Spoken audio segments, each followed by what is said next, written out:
Good. We have a room full of people, which is great to see. So I'm really excited about tonight because we have Dave, and not only is he UC Berkeley professor. Go Bears! Go Bears! Google engineer, vice chair of the RISC-V Foundation, Turing Award winner in 2017, but he is also a Hanahaus Speaker Series record setter. Dave, I don't know if you know this, but I haven't spoken yet, so. Yes, he hasn't even spoken yet. He's already setting records. Ooh. So essentially, we had the highest number of RSVPs for our Hanahaus Speaker Series tonight, and we also had the quickest amount of time that it took to fill up the spot. So that is all thanks to you, and we're so excited to have you here, Dave. How are you? So Dave and I will be chatting for about 45 minutes with a Q&A, so I wanted to just first start with 2 questions to the audience, if you guys don't mind. The first question, and please feel free to be honest, is please put your hand in the air if you know what a Turing Award is. Turing Award.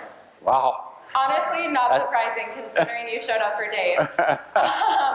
Second question, which may help those of you who don't know what the award is has anyone seen the movie The Imitation Game? From 2014, Benedict Cumberbatch, it's like he's decoding Nazi encryptions. Yes, okay, some of you have, amazing. So it sounds like these 2 things aren't correlated, but in fact they are. If you have seen that movie, you know that Benedict Cumberbatch plays this character called Alan Turing, and he is what the Turing Award is named after. This Turing Award is essentially like the Nobel Prize for computing, and only 70 people have won it since its inception in 1966.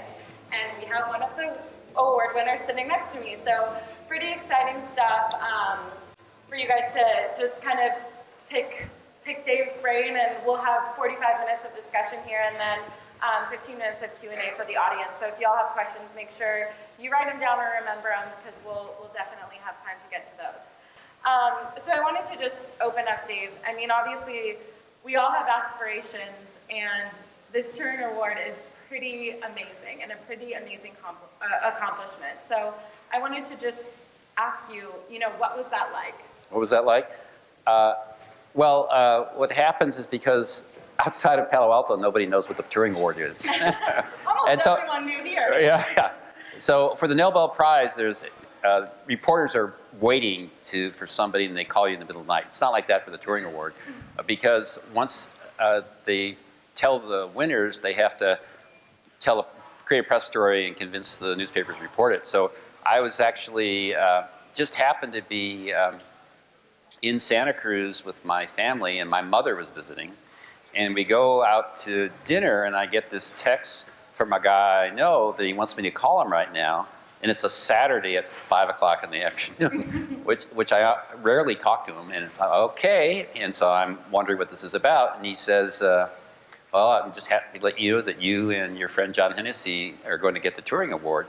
And you can't tell anybody. And I said, well, I'm here with my family and my mom. He says, oh, your mom. Put her on the phone. So he tells my mom of the award and explaining it, and all the rest of my family is like, what's going on? And then after that, and it's my wife and kids and grandkids were all there, and my mother. So simultaneously, they all found out. So that was pretty cool. Yeah, it's funny. I love how you talked about John Hennessy as my friend. What was it like to win that award with somebody who you consider a friend? It was really great. We're at Stanford and Berkeley, which are, friendly rivals. And when, I'll tell you about the stuff that led to the award, the so-called reduced instruction set stuff. But when we did it, it was very controversial. And we were 2 untenured faculty members kind of taking on the computer industry, saying what they were doing was the wrong way to do things. And it was very controversial. So there could have been 2 ways to do it. It could have been, well, John and I at Stanford and Berkeley and young untenured faculty could have been, going head to head.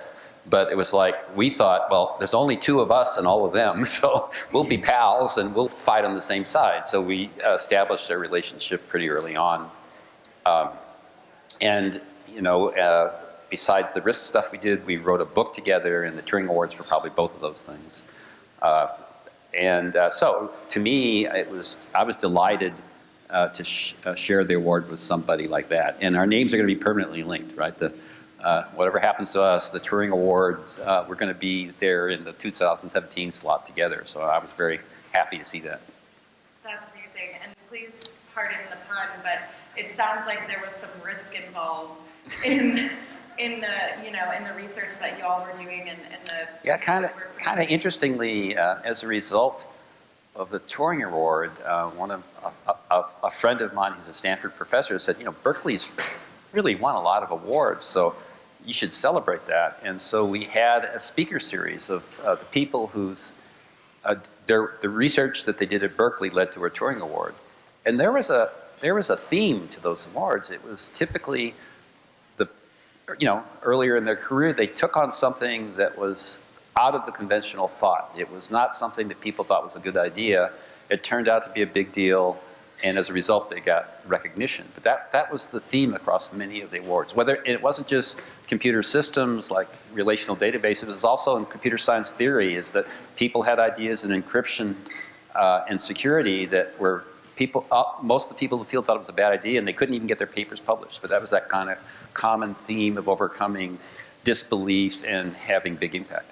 Yeah, very interesting. And I'm curious to hear from you, what has changed in the computer design space over the past 50 years? Yeah, which kind of spans my career in computer science. Well, the biggest thing is that, 50 years ago, computers would be the size of this room. Is that it was, that's the so-called mainframe computers. And the big thing that happened just about 50 years ago was the invention of well, not quite 50 years, but 45 years, is the invention of the microprocessor, is the idea that the transistors, the switch building blocks of these things, could be put on an integrated circuit, and you could have enough transistors that you could actually build a computer out of it. And that invention, which was was predicted by Gordon Moore, one of the founders of Intel, a Berkeley alumnus. Yeah, go Bears.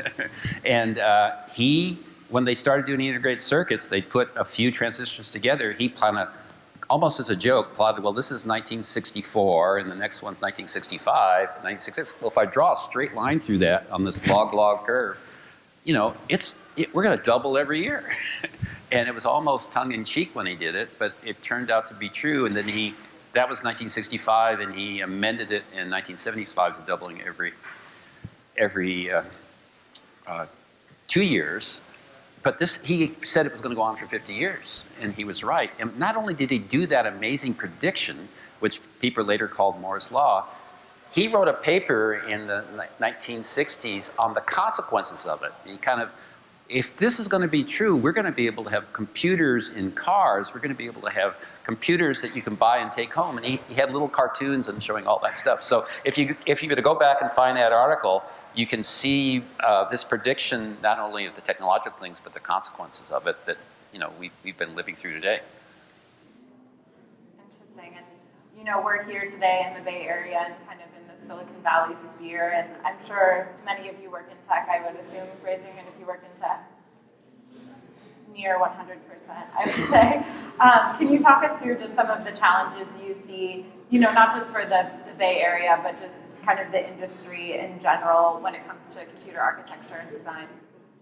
Yeah, I'd say what's shocking if you've been in the industry for 50 years is this doubling of resources every year or two. Is you just feel like that's the norm. And no other, I was remarkable, no other industry is like that. The television, they're not building televisions, nothing is like that. Automobiles, nothing like that. What a remarkable field we're in. If you're doing design, you have to be like a skeet shooter. It's like, well, it's going to take a couple years to design a computer, so we got to aim over here to what we're building because the technology is going to move so fast. That is now over. Moore's Law is slowing down. So it's a thing that we've become addicted to both as a field and as a society, that computers will get faster every year all by themselves, is stopping true. So this is leading to new challenges and opportunities for people who do what John Hennessy and I do, which is trying to design computers, microprocessors. kind of the burden is now on us. The transistors are going to get only a little bit better, and we're only going to have a few more of them. So how do you innovate and do computer design? Because everybody expects computers to keep getting faster. Companies are built on that assumption.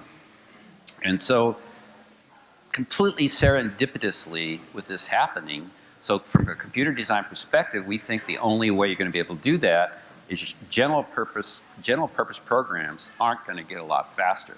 It's, you buy the next microprocessor from Intel or AMD, it's 2% faster, 3% faster.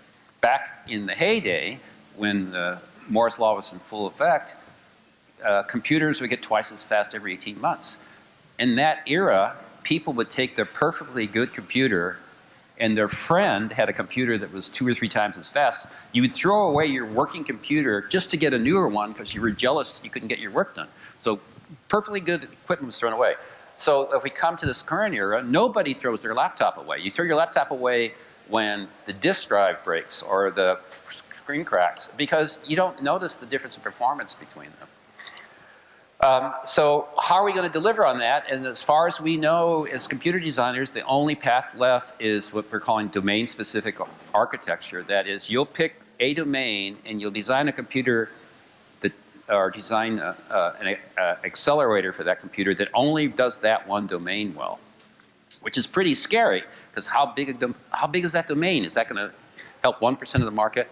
But completely serendipitously, machine learning has come along. So here is this kind of narrow domain in that at some fundamental level, what they're doing is matrix multiply, just like you did in high school algebra, right? And so why is that a big deal for computer architects? Because there's all kinds of things it could be that would be really hard. We know how to build matrix multiply. We can put special purpose hardware to effect and build really fast matrix multiply. So here's this new technology that's kind of fundamentally matrix multiply. We can make that go really fast, and it happens to be this tidal wave of applications that follow. There's object recognition, visual recognition, language translation, helping with drive cars. So there's this huge set of applications that all boil down to some not so difficult things to accelerate. So by sheer luck this is happening, and we need to innovate in the design of computers because because the first word in machine learning is machines, right? They need a lot of data and a lot of machines. So right when we need this surge of computing, Moore's Law is dying out, so that we're going to have to fix that problem by innovating in designing special purpose computers for applications. Fortunately, it could be what's happening is the whole software stack is shifting from kind of more traditional kind of top-down programming to being data-driven programming that we can accelerate via special hardware for with the matrix multiplies. That was a long answer to that question. I loved it. Thank you. Yeah, and really interesting. I think so. Dave and I had a call before this just to chat and kind of get to know each other. And I think one of my favorite parts was just how humble you were in terms of, you're doing this work at Google, and you were very honest about the fact that, machine learning is something that's rather new for you and that you're working on. And you kind of touched on it in your last answer, but I would be curious to hear you dig into that a little bit more and just talk to me about how, machine learning is impacting technology and society as a whole. Yeah, so I think, I say now I'm on my second career. I retired from Berkeley, but it's really, I wanted to have just a shorter work week. I didn't want to go to 0, just shorter. So I'm working still a day a week at Berkeley and kind of the rest of the week at Google. So I ended up in the machine learning group. It's called Google Brain. It's led by Jeff Dean, who, if you haven't had him as a speaker, you should try to get Jeff Dean here. So he's a systems guy like me, but he's been a leader in machine learning and runs the whole brain group. So I got put in that group, and I had never taken an AI or machine learning course, but I would kind of be able to watch it from inside. So in my career, there's been a few major paradigm-shifting technological innovations that have just changed the world. The first was the microprocessor. When the microprocessor came, this idea that for this very cheap thing, you could get a computer, stick it anywhere, that changed the world. I'd say after that, the internet was another of these transformational things. Maybe put the World Wide Web as something different than that, you know. But there's a few things that just change everything. And so when in the middle of it, it's very hard to tell. When you say, well, here's this computer on the chip. Is this going to be a big deal? It's hard to know. And the internet, well, that helped me get my dissertation done. I was able to be at UCLA and use a computer at SRI and Stanford to get my work. Well, that helped me, but it was a much bigger deal like that. And similarly for the World Wide Web. It's hard to tell in the middle of it. So the question is for machine learning, how big a thing is it, right?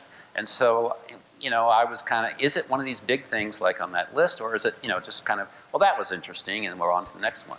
So now that we've been there 3.5 years, it's still a big thing. So my guess is we're going to look back and say this is going to be as transformative a technology as, you know, microprocessors or the internet. It feels that way because it's, you know, even for 3 years, it seems to be getting more important every month, right? There's a new article about something being going on. And so it's, you know, really fascinating right now is I don't think there's ever been a time, I think it goes back to like the beginning of computing when general purpose computers first started working and they first started writing programs.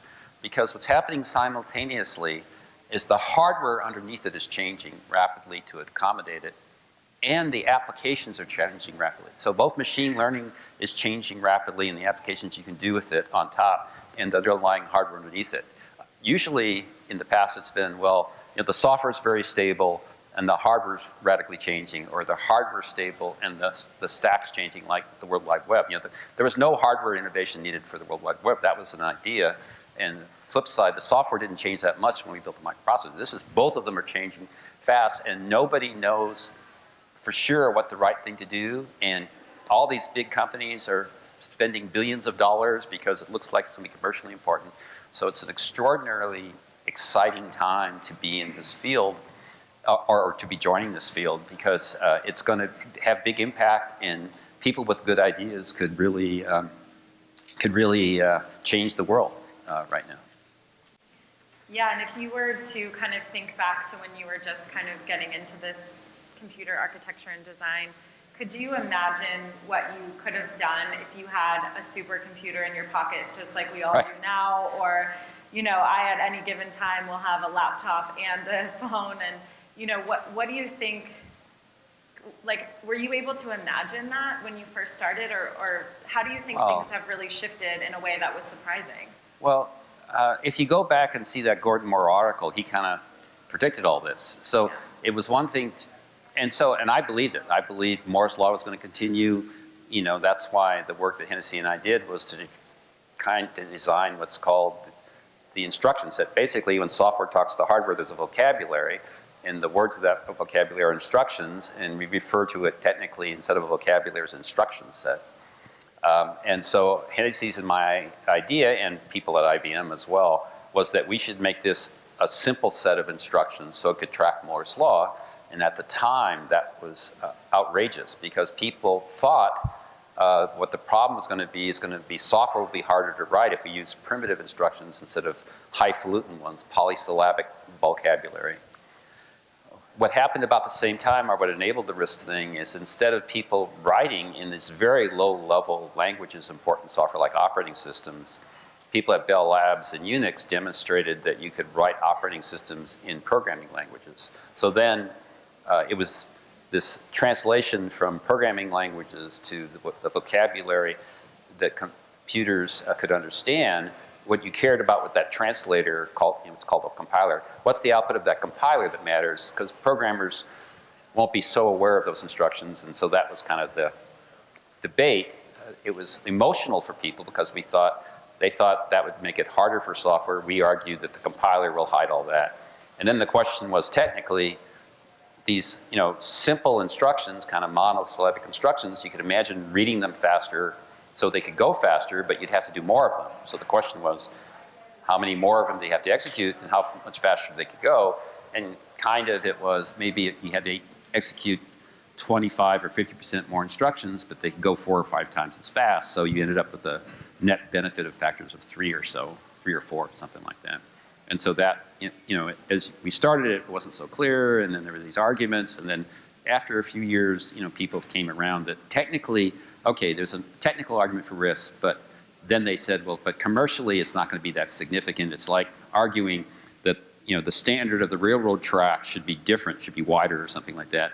And the railroad tracks are all laid out across us. You'll never have impact. That was the next category. So that led John Hennessy to found a company to try and prove him wrong. And I consulted for Sun Microsystems. And so we moved from the technical thing to the commercial sides of things.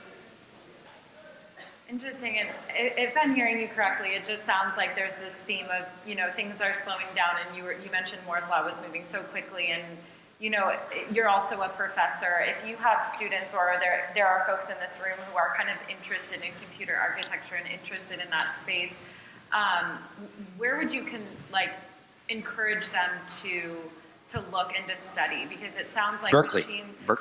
No. Go there. No, I mean, machine learning is an interesting topic, but oh, yeah. What would you recommend? Well, it's basically, these days, the hard part is convincing people to be interested in hardware. All the students come in wanting to know software. But I would say, you should take advantage of this. You're going to have a long career. People are living even longer. So you could have a working career of 50 years, 60 years. So I would try and learn as much as you can on all the topics, because who knows? So when I was an undergraduate, and easily most of my graduate career, most of what I did was software. I had took some hardware classes, but that wasn't my intention. I thought I would do software.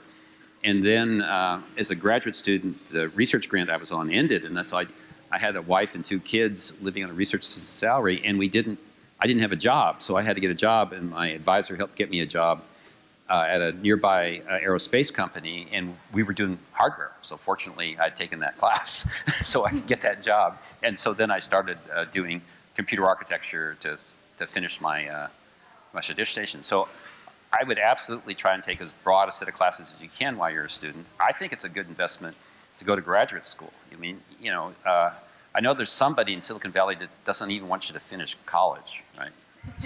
Some idiot. But there's a lot of powerful ideas that are really hard to learn on your own.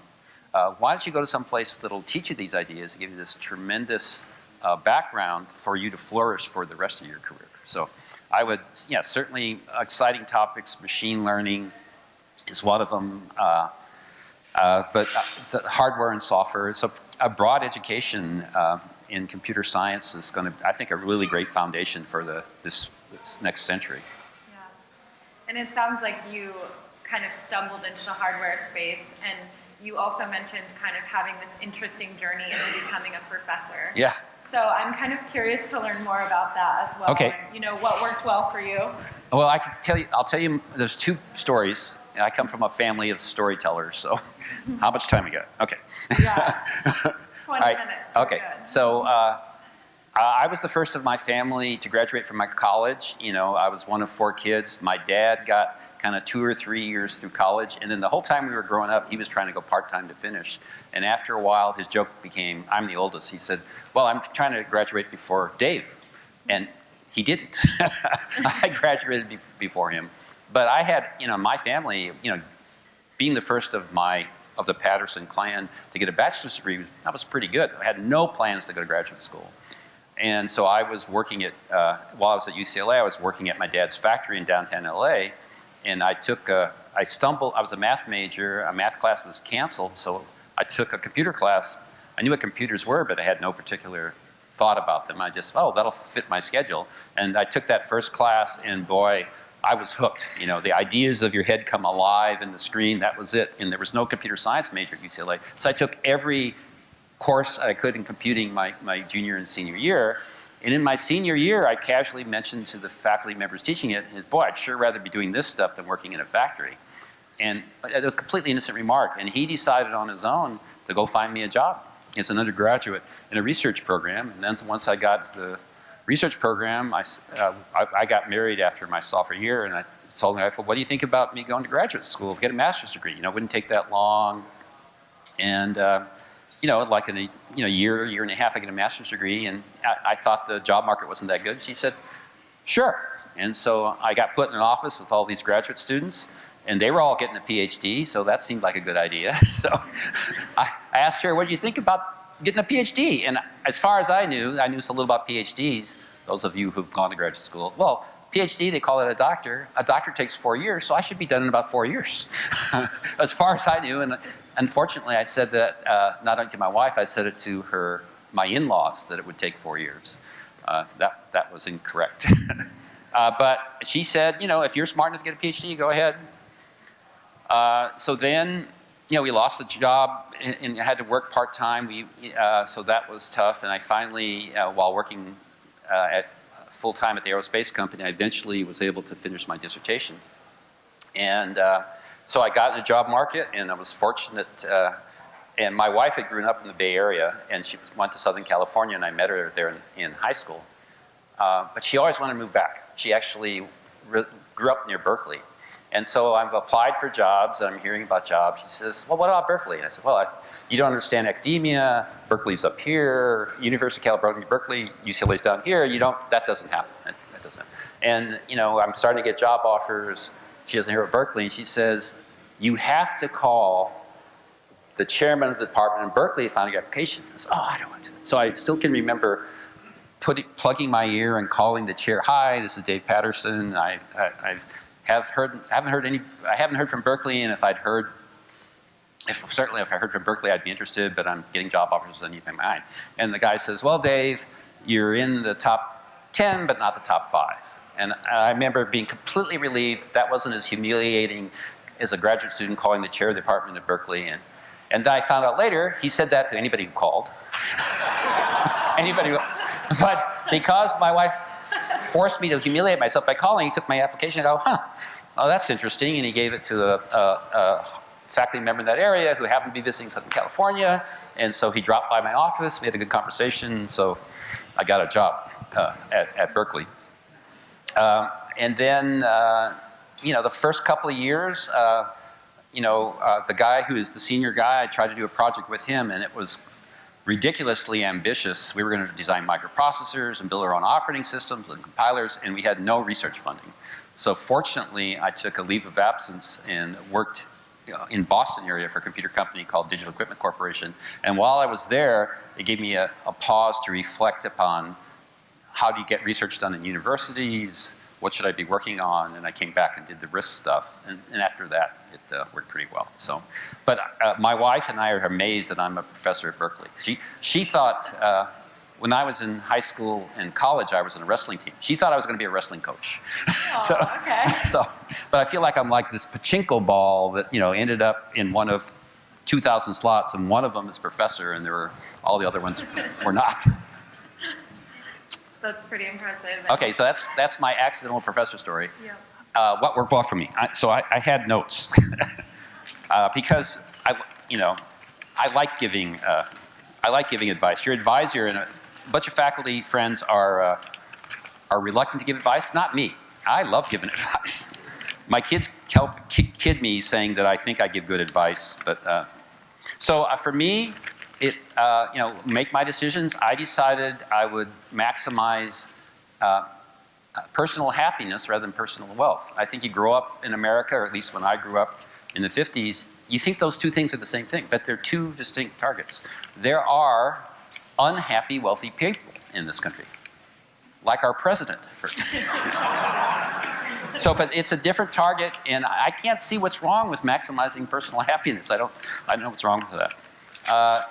Growing up and being a professor, there's a lot of demands in your time, and I had some time to think about it, and it was family first, right? The most important thing. So I have 2 sons, and so when they were growing up, there was Indian guides, and I did that. I was the Cub Scout den mother. I was the assistant soccer coach. I went on field trips. And so when your charming little kids grow up to be rebellious teenagers, and they said, well, Dad, you were never around. Okay. Indian guides, Cub Scouts, soccer coach. All right, well, maybe you were around.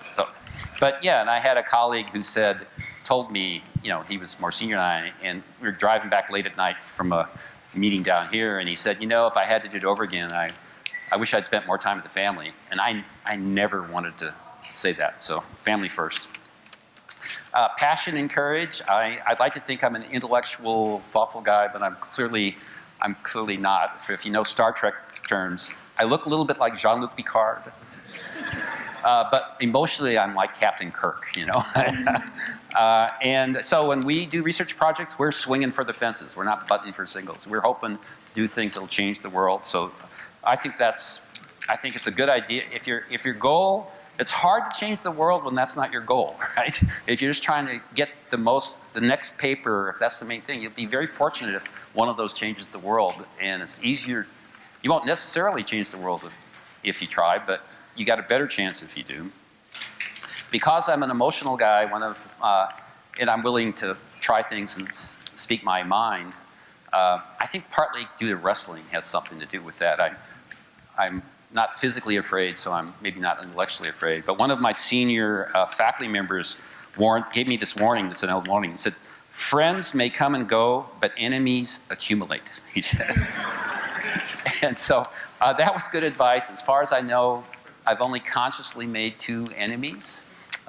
One was somebody in my field, and you know, we didn't want to make him a job offer. And now that time's gone by, I think that was a really good. I'm happy with that decision. But you know, that made an enemy. And enemies never forget, right? You grow up in high school. Yeah, we lost touch. Enemies don't forget who you are.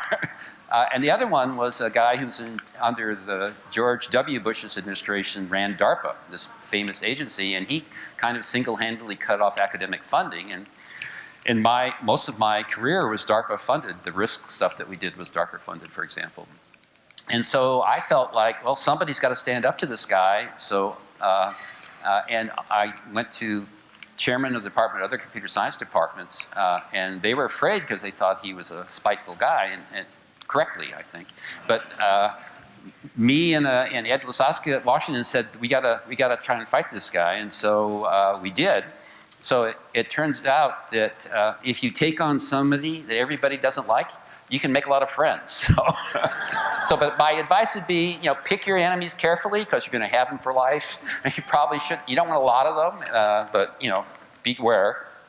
I think, as I said, I was on the wrestling team, which is an individual sport. Both my college and high school coach believed that we would be more successful as a team if we bonded as a team, even though everybody's out there individually.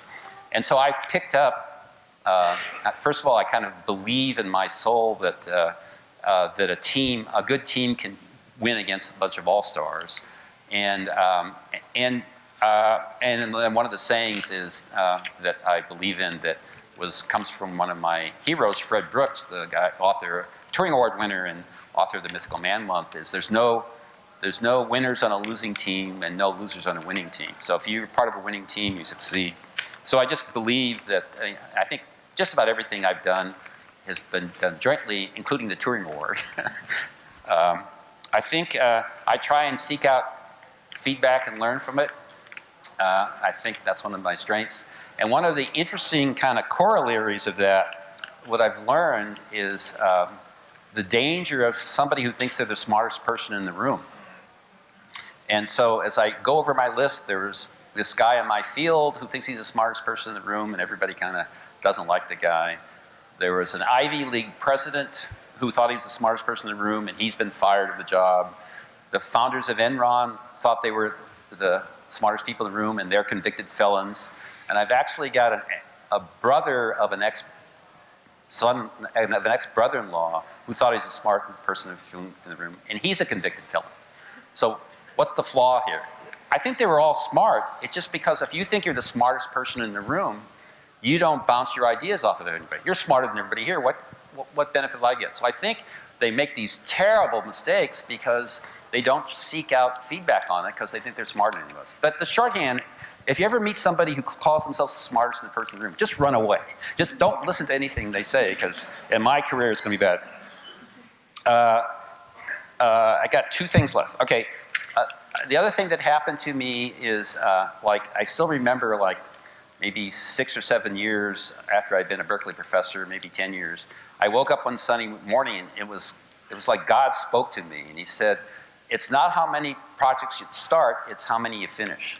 And it seems like that seems pretty obvious, but it was like a thunderstruck. It's like, and so after that, what I basically did is kind of one big thing at a time. I did, as a professor, there's a lot of things you do, but there's one big thing that he did. So when Hennessy and I are writing our textbook, that was the big thing I did that year. When I was president of ACM, that was the big thing I did.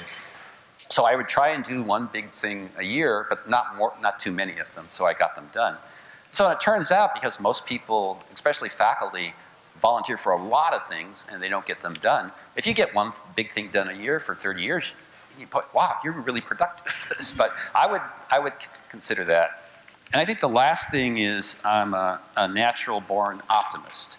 My mom's that way, I'm that way.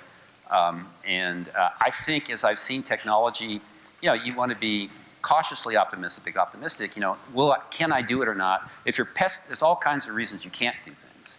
I think it helps to be optimistic. And my optimism story was when I was in high school and I was 16 years old and I just started dating this girl for a few dates. And at the time, after a few dates, she had more experience dating other guys, older guys. When we were in high school, we were juniors, but she had even dated seniors and even people in college. So I asked her to be exclusive. At that time, we said going steady.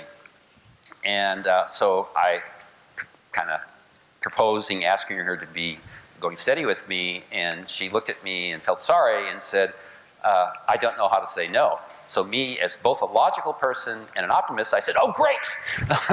Not a no is a yes. And in her mind, she's thinking, well, I'll let this guy down. In a couple of weeks, I feel sorry for him. But we've been married 52 years now, so. All right, that's my story. And she hasn't got rid of me yet, I guess. Yeah, that's pretty amazing. And I'd love to dig a little bit more into that if you don't mind, even though it's a little bit more of a personal topic. But I mean, that's quite an accomplishment. Like, we listed off some of your accomplishments earlier, including being a Hanahaus Speaker Series record setter. Oh, yeah. Top of my list. Right, exactly. But just curious, I mean, you've been married for 50 years. What was it like kind of deciding that right life partner? Well, I think there's this saying, it's a masculine saying, but the boy is the father of the man. So, I made a bunch of decisions when I was young that affected my whole life, right? The decision to take that course in computer science, to go to graduate school, and to pick my wife, Linda, recognize in high school that this was a great person. The love of a good woman is a wonderful thing. I met a guy recently at one of these, it was a male bonding thing, and what he had told his grandson is, don't fall in love with an evil woman. So that seemed like he had a different experience than I did.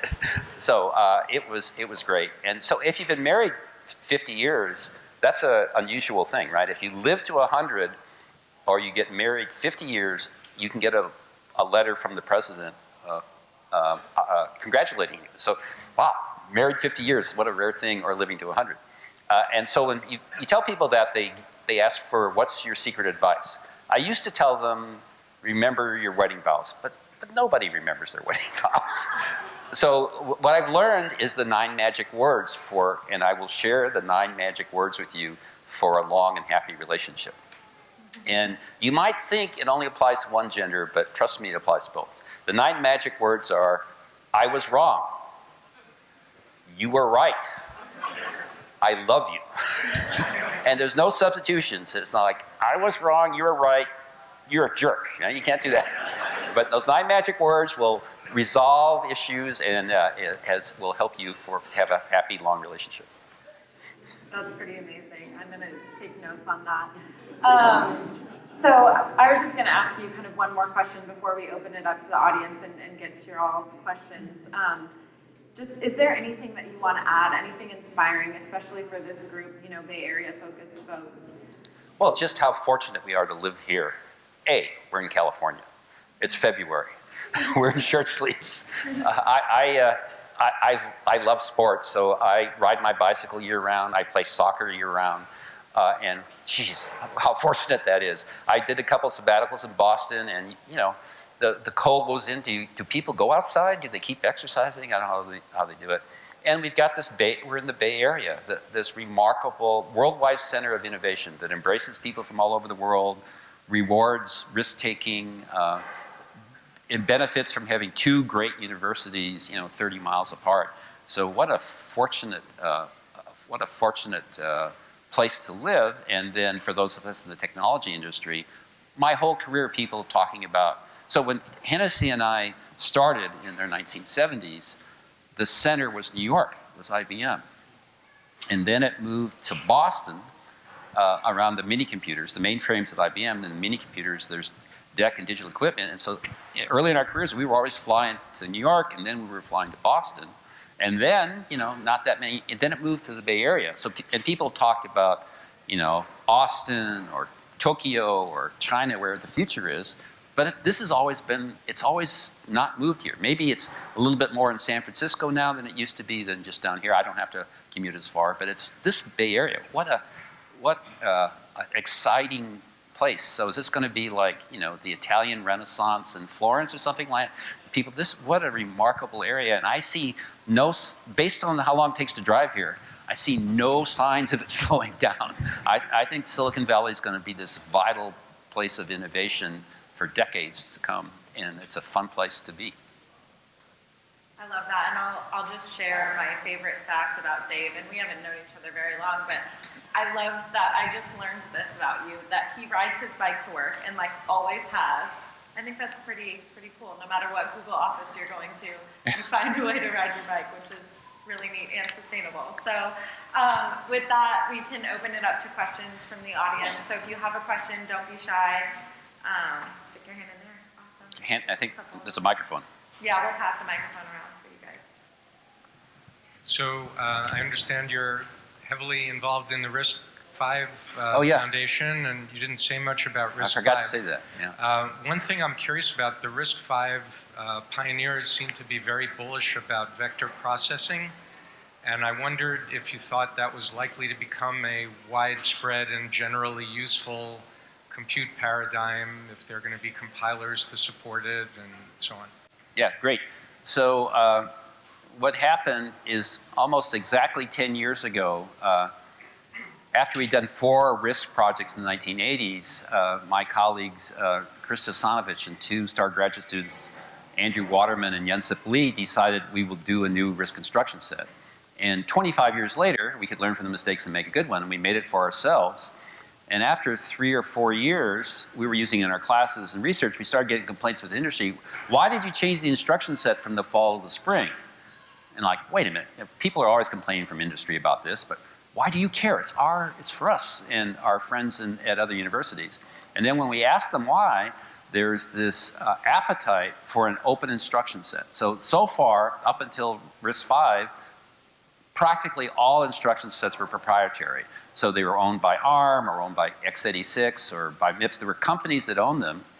But just like there's open operating systems like Linux, there seemed to be a need for an open architecture, and that's what RISC-V is. So we recognized in about 2014, I think, that there was a need for it, and we created because universities can't sustain it, there's a foundation that supports it, and the first RISC-V workshop was 2015 that had maybe 50 people in it, and the one that was last December had 1,500 people in it. There's 200 companies on it, so just up and to the right. The specific thing you're talking about is the kind of elegant way this instruction set is constructed is there's a core and then there's optional pieces that accelerate that. There's a style of computer that to make things go faster that was popularized by one of the greatest computer designers of all time, Seymour Cray. And those of us at Berkeley think that Cray vector style architecture is an elegant, beautiful way of accelerating computing that works well with compilers and things like that, that for not great technical reasons really didn't catch on. There was an alternative thing that Intel kind of pioneered that looks good the first time, but over time it kind of gets big and ugly. But vector is this elegant thing. So yeah, the joke is it's RISC-V, like V, like Roman numerals, because The first ones are RISC-1 and RISC-2 with no rules. But the V can also stand for vector. So it's a secret plan to get vectors out there again, is the other way of it. Yeah, so yeah, I think it'll be, we talk about machine learning being driven by matrix multiply. I'm kind of nerding out here, but vectors have classically been one-dimensional kind of dealing vectors rather than matrices. If you remember high school algebra vector. So I think expanding the vector idea to doing matrices, to do two-dimensional stuff, and maybe to accelerate things like machine learning is a really interesting idea. And yeah, a bunch of us are anxious to see how well that works out. Somebody has a microphone? Yeah. So you talked about how Moore's law is kind of saturating these days, and we also hear about quantum computing. Do you think that is kind of taking the trajectory further?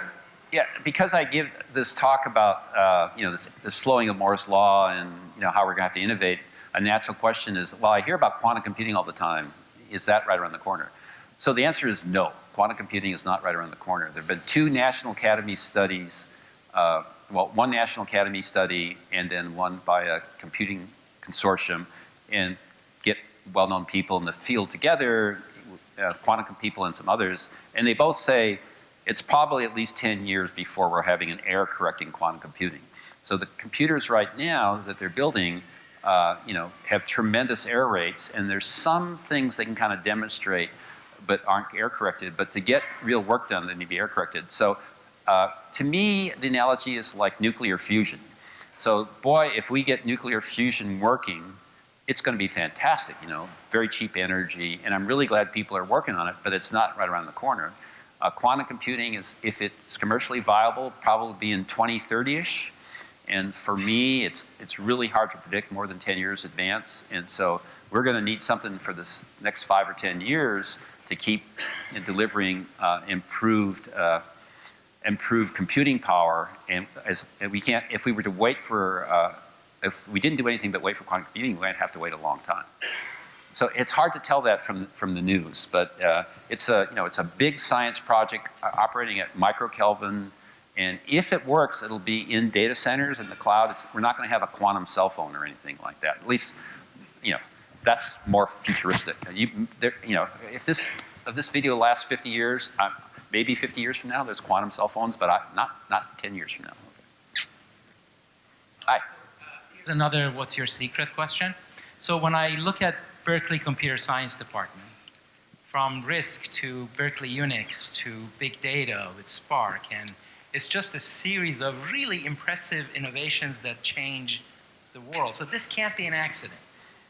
Now, I've given you the credit because that's... Oh yeah, you can't, I can't take credit because for all. I'm smart that way. But what is the theory? I can take credit for the things I worked on. I mean, it's an organizational productivity thing that is incredible. Yeah, I think what we, as part of this, the continuing of the Berkeley cheering is, my Stanford friend said, look, there's been more, if you don't look like where are they now or where'd they go to school, but where was the research done that led to the Turing Award? There's remarkably 7 Turing Awards that the people did that work was done at Berkeley. And to put this in perspective, even though we're in Palo Alto, because we're our friendly rivals, that's the sum of MIT and Stanford, right? 7. So why is that? I think part of it is, but it's not that unusual. Part of it is that when I got there at Berkeley, they said, we don't care the number of papers, what we care is impact, right? And as I think kind of where that came from is, Berkeley, I think, and Stanford before World War II were kind of sleepy colleges, weren't that big a deal, but then became, the kind of endless frontier in investing in universities, and so they became powerhouses. So Berkeley had the guys who worked on the Manhattan Project and the nuclear reactors. So I suspect those physicists kind of set that tone. It's fine to work in teams, because some universities don't work in teams, they want individual contributions, so we know that. They supported working in teams and said they knew from kind of the Nobel kind of prize things, you should be aiming at impact. But probably Stanford says that same thing as well.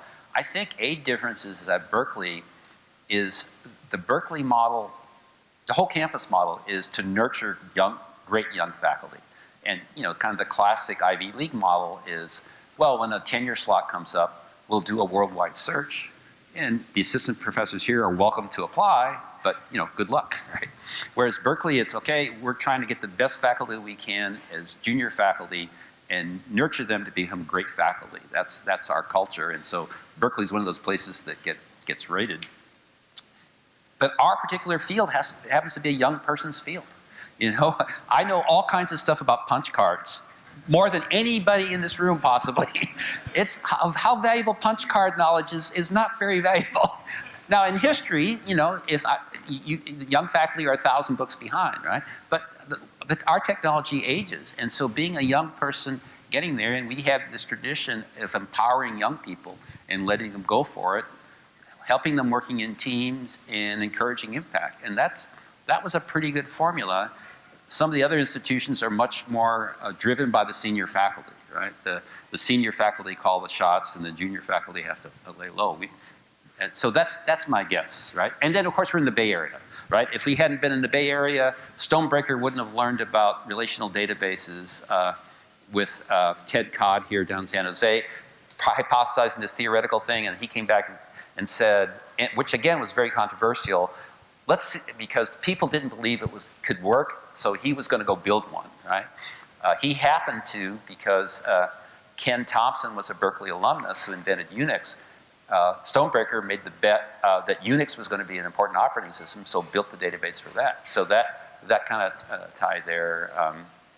But I think it's hard to, why would this be true? Berkeley doesn't have the money of MIT or Stanford. Why would this happen? So there's something there. I think it'd be great for a sociologist to study it. But one of the things I wanted to do was just to capture that. And so all these videos are online. There's both their lectures these Turing Award winners gave, but I also, like you, I interviewed them over lunch and kind of asked these personal questions. And why do you think this happened? So that stuff you can find on the webpage. And I think if I was a young person, I think hearing the personal stories of these Turing Award winners and how they got to where they were and how do they find the problem they tackled would be, you'd learn a lot from that. Can you hear me? Yeah. Okay, so I've been in the field of computing architecture for 47 years, having started with calculators, then Hewlett-Packard and Sun Microsystem, and currently I'm with SAP working on cloud. So I'm seeing two distinct directions taking place in the computing architecture area. Because of the new workload that is getting created, which is Kubernetes based and within a cloud environment. One is of course being championed by Hewlett-Packard. They have a machine, you must have heard about it, which is a large memory and different computing types surrounding it. And the other one is basically ultra-fast network fabric, which companies, startups like Fungible, etc., are championing it. He's the founder of Juniper, right? Do you have any opinion which direction the industry is going to go? I think for a while I've been saying I think the exciting parts of the computing technology are the two ends, right? Is the cloud piece and the Internet of Things piece. I think that's where the technology is, hollowing out the middle and going those two places.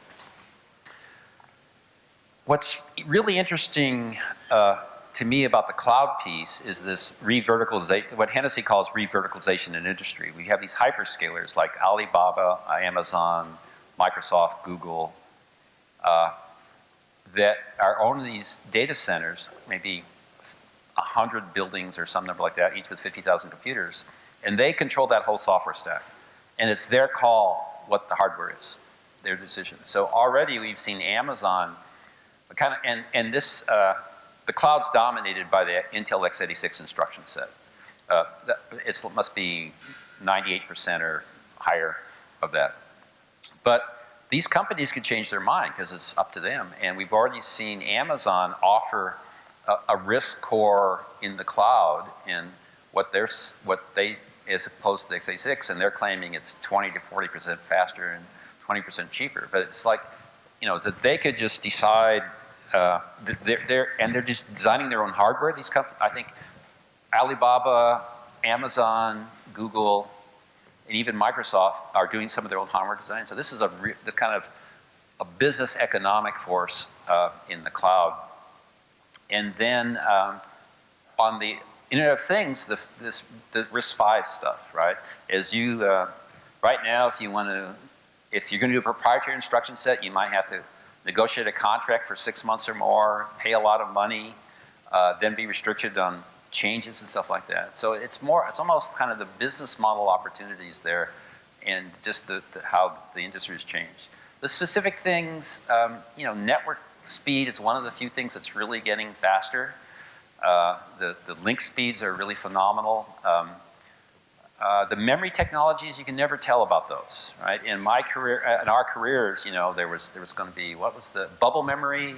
Yeah, and it's just the one technology. When things started, it was core memory for us, right? It was magnetic cores with little wires doing them.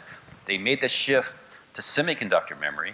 The other big thing that's happened in our careers is flash memory, right? But that needed an economic model to grow it. So flash was just in cameras, and they went up the learning curve from cameras, and then it started getting into cell phones, and then it's gone to data centers and stuff like that. So the tough thing about memory is it has to absolutely work, and it has to be cheap and effective, and it's hard to have both a technology and a business model to develop it.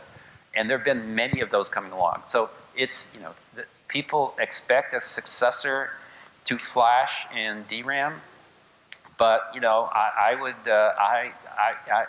will sit back carefully and wait for one to really work rather than one of those. Then there's half a dozen of them that people argue is the successor, but a lot of times these successors never make it.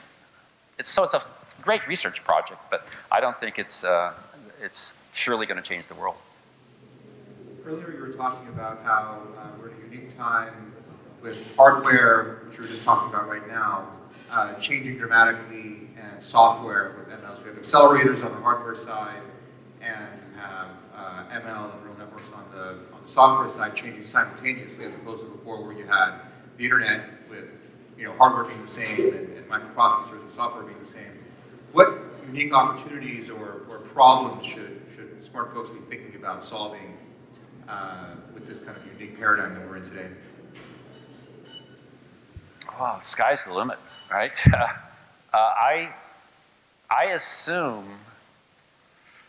The question is how are we going to keep doing programming top down, or that was the original. There's these two schools in AI, right? There's this kind of top down. We'll just write all the rules down, and intelligence will emerge. And the competing school said that's impossible. We have to look at the data and infer the rules from the data, the machine learning versus the symbolic one. And those people, had battles over the time. And what happened is once we got enough data and enough computers, the learn from data won.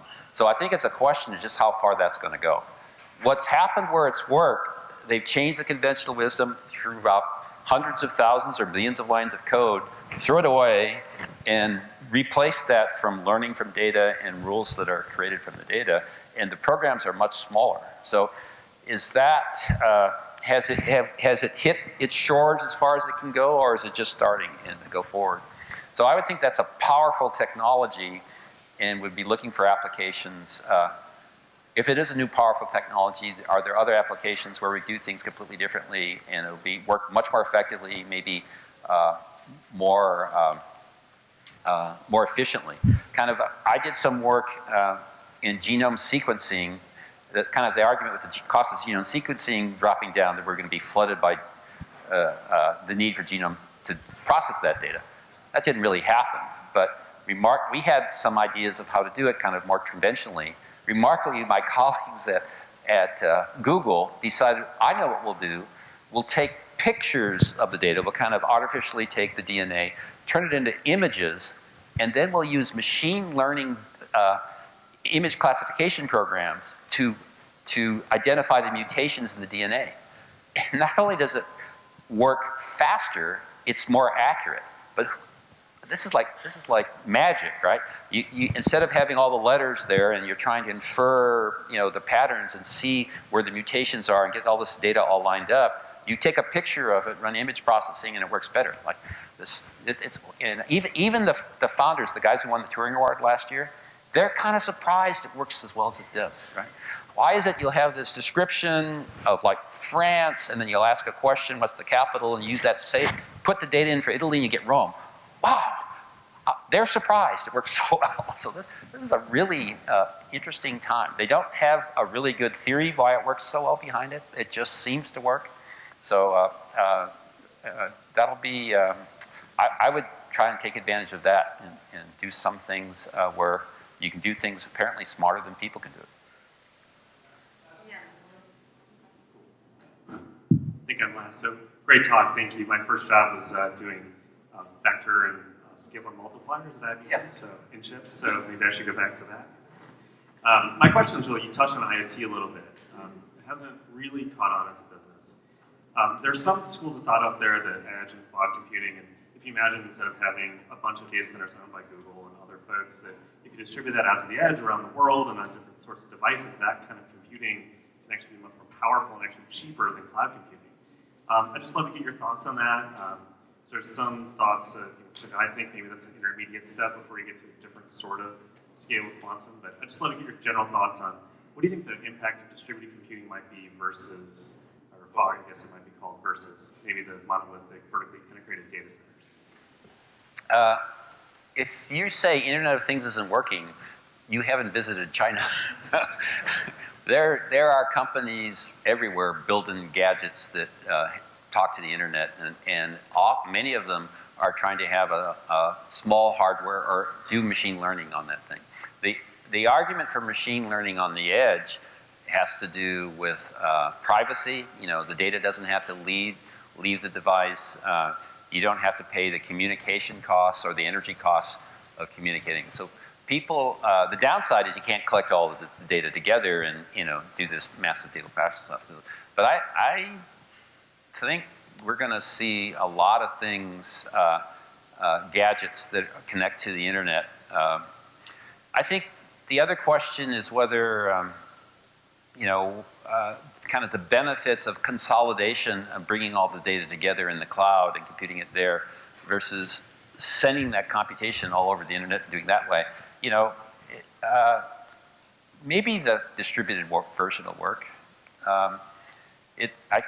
There's, besides the kind of, just like the energy costs and the speeds and feeds of the data around, the other thing is it's just easier to write the program centrally, right? And if it's all, and so ease of software is a pretty powerful advantage, right? If it's easier to write the software if we collect it all in the data center and do it there than it is to figure out a way to, distributed computing is a lot harder. It's a much harder way to program. I think that could be the flip side of those sets of arguments. But surely the future is there's stuff in the cloud and on the edge, right? That betting that it's all one or the other, there's no reason to do that. I'm sure apps that there's a cloud piece and an edge piece would be a pretty normal way things would go. Awesome. I think that wraps us up. Okay. First of all, I want to say thank you so much to the audience for coming out, and then, of course, thank you, Dave. Appreciate you. All right. Thanks.